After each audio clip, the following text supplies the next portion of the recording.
नाना पटोले यांच्या कारला काल रात्री अपघात झाला। भंडारा जिल्ह्यामधला गणेशपूर येथील प्रचार सभा संपून सुकळीच्या दिशेने जात असताना भिलेवाडा इथे हा सगळा अपघात झालाय।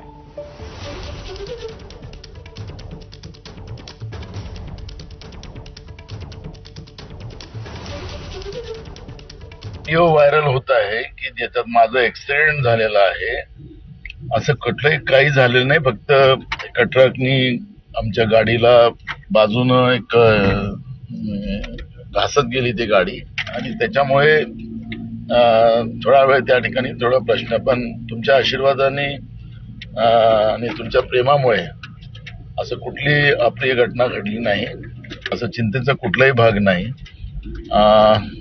आपण सगळेजण प्रचारात राहा, सुरक्षित आणि ताकदीनं प्रचार करा असं मी आपल्याला नम्र विनंती करतो। धन्यवाद। आणि भाजपचे प्रदेश अध्यक्ष असलेले चंद्रशेखर बावनकुळे यांनी या संदर्भात काय प्रतिक्रिया दिली आपण पाहूयात। घातपात कुणी करत नाही, त्यांना महाराष्ट्राचे संस्कार कळले नाही आहे।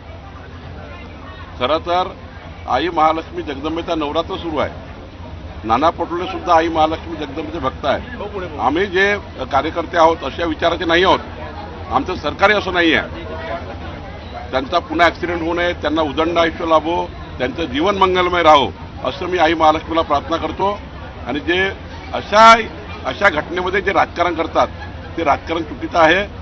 महाराष्ट्राचे संस्कार संस्कृती अशी नाही आहे, अशा प्रकारच्या टीका करू नये, अशा प्रकारचं बोलू नये।